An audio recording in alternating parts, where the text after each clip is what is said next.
안녕하세요. 대상관계 시간입니다. 우리가 지금 위니캇의 울터리어 공간이라는 책을 함께 공부하고 있죠. 오늘은 우리가 공부할 장이요, 공격성, 그 다음에 대상 사용 능력, 관심의 능력, 여기까지 한번 살펴보도록 하겠습니다. 우리 아이들 정신 발달 중에서 중요한 도덕성 발달은 다음 시간에 우리가 한번 살펴보도록 하고요. 오늘은 우리 아이들 속에 있는 공격성의 개념, 그리고 우리 아이들이 대상을 사용하는 능력, 관심의 능력이 어떻게 발달되어져 가는가, 그 부분을 우리가 한번 살펴보도록 하겠습니다.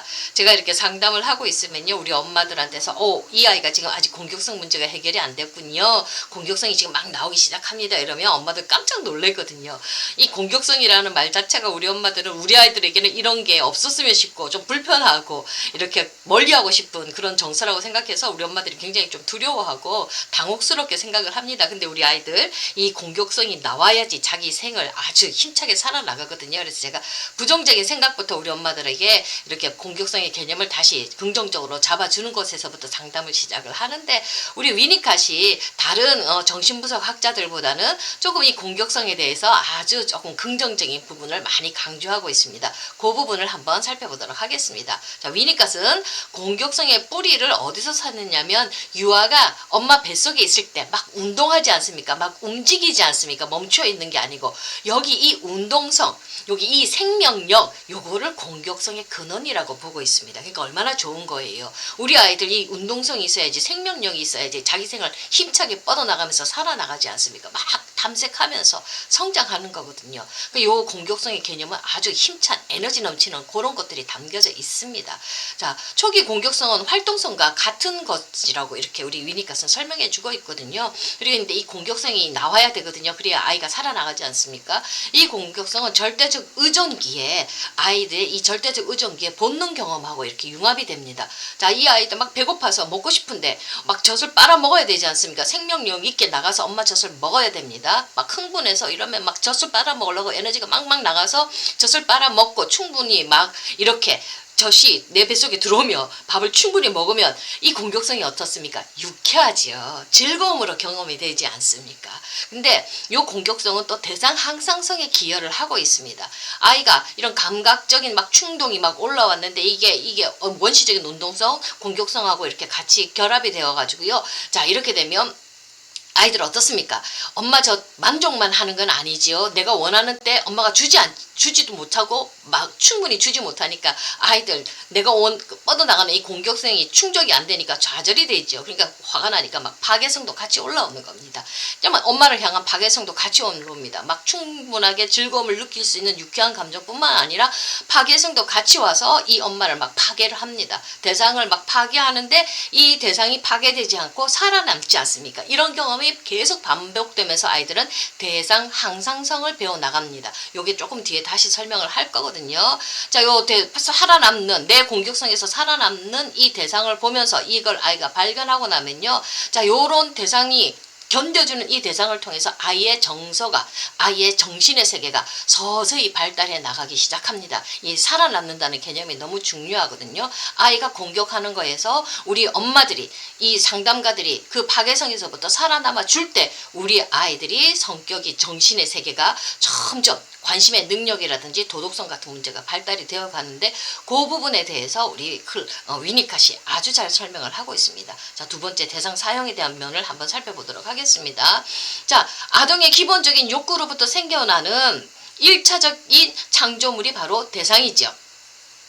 자, 아동은 자기 정신 에너지에 집중하는 것을 첫 대상이 바로 엄마지요. 엄마한테 자기 정신 에너지에 모든 것을 집중합니다. 그리고 자기가 창조해낸 것들이 바로 대상이죠. 자기가 만들었다고 생각을 합니다.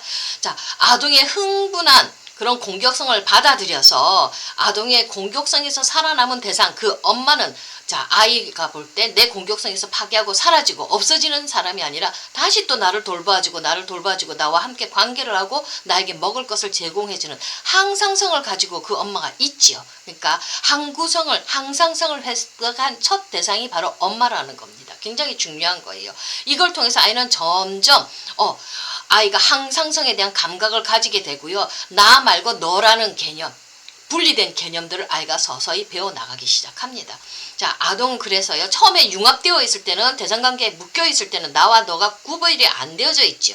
그래서 대상을 사용할 수 있는 능력이 없습니다. 그러나 이제는 수만 번 반복하면서 공격성에서 살아남는 그 엄마를 보면서 나와 너가 구별이 되어지면서 아, 저 사람은 대상이구나. 저 사람은 엄마구나. 나하고 저 사람하고는 다르고 그 사람은 항상 나와 같이 살아남아 있는 존재구나. 이런 것들이 생기기 시작하면서 이 아이들이 이제 서서히 양가 감정을 통합해 나가기 시작합니다.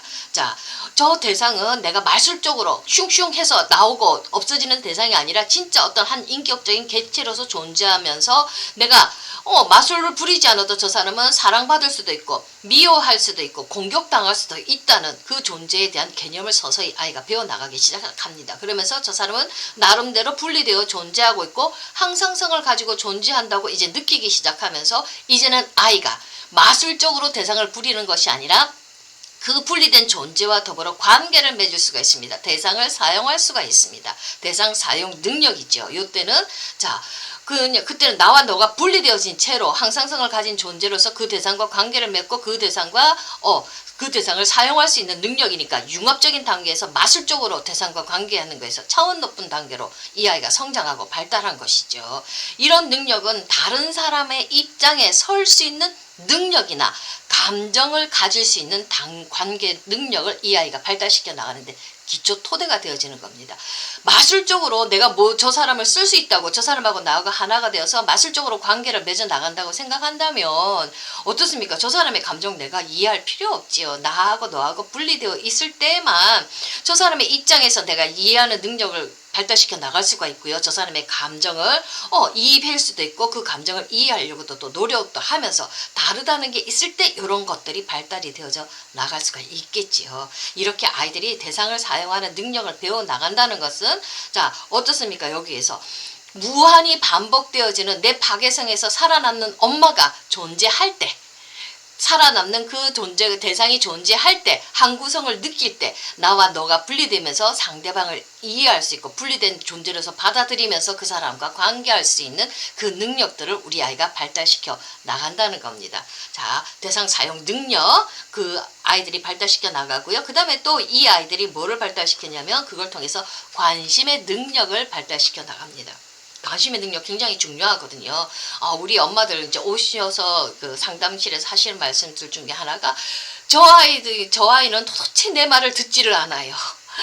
정말 내 말 듣지 않고 나한테 지금 무슨 생각을 하는지 모르겠다고 저 아이를 이해하지 못해서 정말 우리 어머니들 탄식하면서 찾아올 때가 많거든요. 그건 아이가 처음에 양가감정 통합할 수 있도록 살아남아주는 엄마로 존재하지 않았기 때문에 이 아이들이 다른 사람을 볼 수 있는 다른 사람의 소리를 들을 수 있는 관계를 맺을 수 있는 그런 관심의 능력들이 발달이 안 되었기 때문에 그런 겁니다. 그러니까 나중에 커서 엄마 말 안 듣는 거예요. 한 귀로 왔다 한 귀로 다 흘려버리고 지만 알고 엄마가 무슨 생각을 하는지 엄마가 어떤 고통을 겪는지 전혀 관심이 없는 겁니다. 자, 이 아이들 관심의 능력을 발달시켜 나가는 거 어디에 있는지 우리 위니카씨 어떻게 가르쳐 줬는지 한번 살펴보도록 하겠습니다.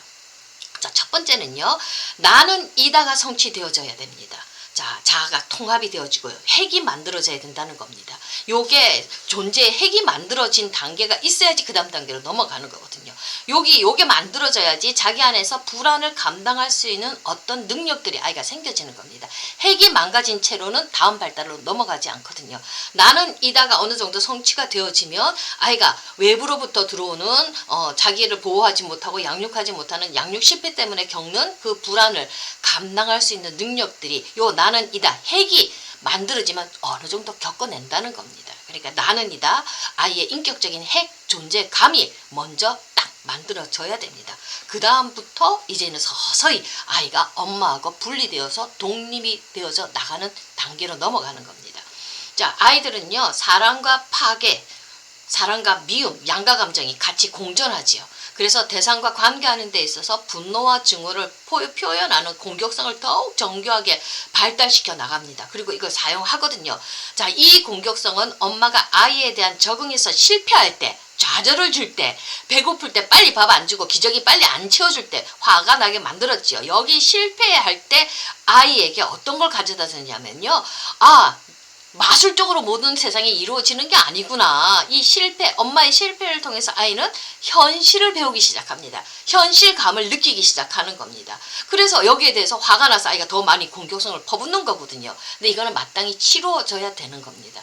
완벽하게 완전하게 우리 아이에게 완벽한 만족을 주기 시작하면 아이가 인격이 정서가 발달되어져 나가지를 않습니다.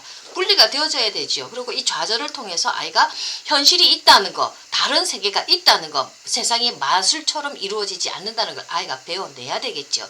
그래서 이런 것들을 코앞 같으면 감당할 수 있을 만한 좌절이라고 얘기를 하지 않습니까? 그러니까 요렇게 해서 그래서 제가 부모님들한테 항상 과잉보호가 제일 위험한 양육이라고 하는 이유가 바로 여기에 있습니다. 이 좌절을 경험해내야지, 이 화를 경험해내야지 아이의 정신세계가 발달하기 시작하는 거거든요. 굉장히 중요한 거예요. 자, 막 공격성 올라왔어요. 올라와야 되는 거죠. 저 공격성 올라오면요, 이제는 아이는 좌절만 주는 엄마는 있는 거 아니지요. 항상 좋게 돌보아주는 이런 환경이 주는 환경 엄마가 있죠. 아이를 보살피고 따뜻하게 해주는 실패를 하기는 하지만 그래도 계속 항상성을 가지고 아이를 돌봐주는 따뜻한 엄마, 이런 호의적인 상황이 계속 반복되어지는 거거든요. 그 상황에서 아이는 이 양가 감정을 해결하는 기술들을 발달해 나가기 시작합니다. 화도 냈다가 다시 회복했다가 이렇게 된다는 얘기입니다. 유아가 엄마를 소비하게 되면 그녀를 잃어버리게 될 거라는 거, 대상 상실에 대한 불안이 아이한테서 막 올라오죠. 그래 막 불안을 경험합니다. 그러나 이 불안이요, 환경 엄마가 따뜻하게 계속 항상성을 가지고 돌보아주면요, 요게 이제 불안이 수정이 되어집니다. 환경 엄마에게 이제는 뭔가 내가 화를 내서 우리 엄마를 내가 공격을 했다면 이 좋은 엄마를 내가 다시 그 사랑을 회복하고 싶은, 어떤 사랑을 다시 회복하고 어떤 내가 뭔가를 베풀고 싶은 기회를 가지고 싶어하는 아이들의 마음이 올라와요. 자, 이러면서 다시 이 엄마를 내가 이 사랑을 다시 한 번 더 회복할 수 있다는 이런 확신이 가지게 되면 아이의 불안은, 엄마를 잃어버릴 거에 대한 불안이 조금 더 다운이 되겠죠. 감당할 수가 있다는 겁니다. 이렇게 되면 감당할 수 있는 불안은 뭘로 바뀌냐면 죄책감으로 바뀝니다. 아이 마음속에. 그러면 이 아이는 내가 엄마를 너무 심하게 무자비하게 공격했는데 그런데 우리 엄마가 여전히 나를 따뜻하게 돌봐줘요. 그러면 이 아이는 마음속에 뭐가 되냐면 엄마를 잃어버릴 거에 대한 불안, 가장 깊은 무서운 불안 대신에 미안한 마음, 그 죄책감, 잘못했다는 마음, 요 어떤 그런 불편한 마음들이 싹 올라와요. 요게 올라오는 게 불안보다 더 낫다는 겁니다. 자, 이 죄책감은 우리 환경 엄마가 잘 항상 친절하게 대해주는 엄마에 의해서 이것이 아이의 불안이 이렇게 서서히 달래어질 때 이렇게 죄책감이 올라온다는 거 우리 위니카 선생님이 말씀을 하셨고요. 자, 이렇게 되면 막 양성순환이 이루어지는 거예요. 원본과 관련된 죄책감은 더욱 수정이 돼요. 내가 공격했더니 우리 엄마가 공격했더니 엄마를 잃어버릴 거에 대한 불안이 올라왔는데 여전히 엄마가 나를 따뜻하게 보호해 주니까 그렇게 불안할 필요 없네. 그러면서 나는 좀 죄책감을 가지고 다시 엄마를 회복하고 이런 순환이 계속 반복되면 죄책감은 점점 다운이 되겠지요. 자, 요렇게 그 다음부터는 이 죄책감이 어떻게 변형이 되느냐면 내가 그렇게 잘못을 했는데 이걸 다시 책임을 져야 되겠구나, 이걸 회복시켜야 되겠구나 이러면서 엄마한테 미안해서 엄마에 대한, 대상에 대한 관심을 서서히 기울일 수가 있게 됩니다. 사람을 보고 타인을 본다는 이 관심을 기울이는 능력이 여기서 발달을 하기 시작한다는 겁니다. 자, 관심이 아이의 능력 안에서 존재하게 되는 것은요, 아이가 환경 엄마에게 공헌할 수 있는 기회를 가짐으로써 가능해지는 겁니다. 아이가 공격하고 파괴시킨 다음에 그 엄마를 다시 회복할 수 있고, 그러면서 이것들이 자꾸 경험이 되어질 때 그런 다시 회복되어지는 이런 기회들을 가지면서 이제는 서서히 아이들이 죄책감 대신에 관심을 가지는 능력들을 이 아이들이 이제 서서히 길러져 나간다는 겁니다.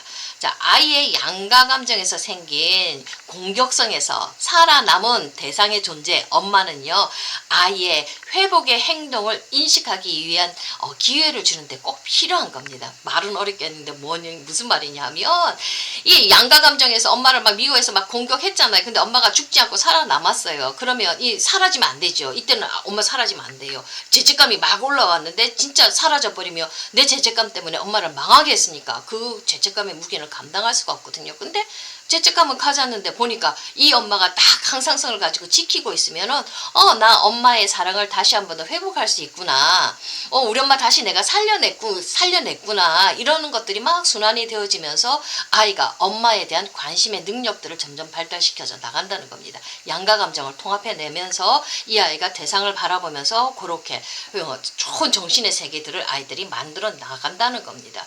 자, 근데 대신에 대상이 사라지게 되면 양성순환이 안 일어나지요. 이게 불완전하게 돼요. 엄마가 진짜 죽어버리고 엄마가 미워서 진짜 가버리게 되면은 큰일 나게 되죠. 이때는 아이가 책임을 느끼는 능력, 내가 뭔가를 해야 되겠다는 이 능력, 이게 죄책감이 상실이 되어져 버려요. 죄책감이 없어져 버리는 겁니다. 건강한 죄책감이 안 만들어져 버려요. 참 무서운 일이죠.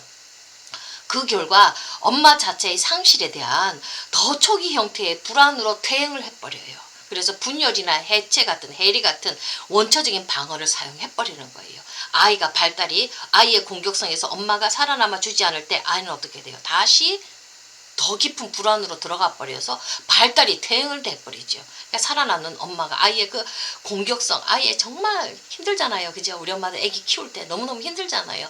그 속에서 살아남아주고 견뎌줄 때 아이의 정신세계가 양가 감정이 통합하면서 아이가 발달을 할 수 있다는 겁니다. 견디셔야 되는 것밖에는 방법이 없어요. 자, 나의 공격성으로 대상에게 해를 입힐 수 있다는 두려움, 이 두려움은요, 원본능, 충동력, 생명력, 이걸 시들하게 만들어버려요. 그래서 우울증이 생깁니다. 성인이 됐을 때. 무서운 일이지 않아요. 우리 우울증 있는 환자들 우리가 상담하면서 분석해보면 여기에 문제가 생긴 거예요. 공격성이 나올 때 이 공격성을 잘 담아내주는 엄마가 사라져버린 거예요. 잘 담아내주지를 못했어요. 그러면 이 아이가 어떻게 돼요? 다시 내 공격성이 무서우니까 안 쓰잖아요. 근데 이 공격성은 아까 처음에 뭐라고 했습니까? 생명력이라고 그랬지 않습니까? 운동력이라고 그랬지 않습니까? 삶을 활기차게 만드는 그 에너지인데 그거 안 쓰죠. 우리 엄마를 힘들게 하는데 내가 왜 써요? 아이들도 안 써요. 지가 살라고. 그러니까 그렇게 되면 이 개인의 공격과 회복의 양성순환을 반복한 걸 통해서 이 아이들 본능적 삶에서 자유로워지고 막 모험도 할 수 있고 생을 신나게 살아나갈 수 있는데 이러면서 이런 성공적인 발달은 성인의 성적인 능력하고 연결이 되는 거거든요. 이렇게 이게 악순환으로 들어가 버리면 이 힘을 안 쓰니까 아이들이 어떻게 돼요? 내가 힘을 쓴다는 건 누군가를 파괴할 수 있다는 두려움에 엄마를 파괴했으니까 파괴하는 두려움에 사로잡히게 되면 이 아이들 안 쓰지요. 그러면서 생이 재미가 없지요. 그래서 우울하게 되고 그런 우울증으로 들어가게 되고 그런 부정적인 영향들이 나오기 시작하는 겁니다. 자, 관심의 능력은 통합된 감각이 나타나게 또 만듭니다. 자, 엄마의 돌봄은 유아에게 시간을 사용할 수 있게 합니다. 시간, 아이들 과거, 현재, 미래 이런 시간에 대한 개념 조금 전에 엄마가 했지만 또 나중에 엄마가 오잖아요. 그죠? 그러면서 이 아이들 아까 했던 엄마의 그 따뜻함이 다르고 지금 했던 엄마의 그 즐거움이 조금 더 다르고 이런 것들 엄마의 관계를 통해서 아이가 시간의 개념들을 이렇게 배워나가기 시작해요. 그래서 과거와 미래와 현재를 하나로 연결시켜요. 과거의 엄마, 현재의 엄마, 미래의 엄마 다 똑같은 엄마잖아요. 이러한 결과를 통해서 나타나서 이 아이는 온전한 인간으로서 엄마를 생각할 수 있는 어떤 심리적 이고 짙은 능력을 갖게 되고요. 독립을 향해서 출발하는 이런 핵심적인 요소가 되기도 합니다. 내용이 좀 많아서 제가 말이 좀 빠르게 진행을 했는데 핵심은 뭐냐면 아이의 공격성을 잘 사용하고 또 그 공격성을 잘 담아내주는 엄마가 있을 때 죽지 않는 사라지지 않는 엄마가 있을 때 우리 아이들의 정서 발달 대상을 사용할 수 있는 능력 관심의 능력이 발달해져 나간다는 것입니다. 만약에 요 엄마가 살아남아 주지 못하게 되면 아이의 발달은 다시 퇴행해서 이 아이들 운동력 생명력이 시들하게 되고 자기의 힘을 쓰지 않아서 우울하게 되고 그리고 이런 것들이 나중에 커서는 성적인 능력을 발휘하는 데까지 힘들게 된다는 것을 우리가 꼭 알아야 되고요. 이렇게 공격성을 잘 쓰게 될 때는 이 아이들은 모험을 하면서 세상을 향해서 확확 뻗어나가는 그런 힘차게 자기 생을 살 수 있는 아이로 길러진다는 거. 그거 오늘 마지막 결론으로 끝맺고요. 마치도록 하겠습니다. 감사합니다.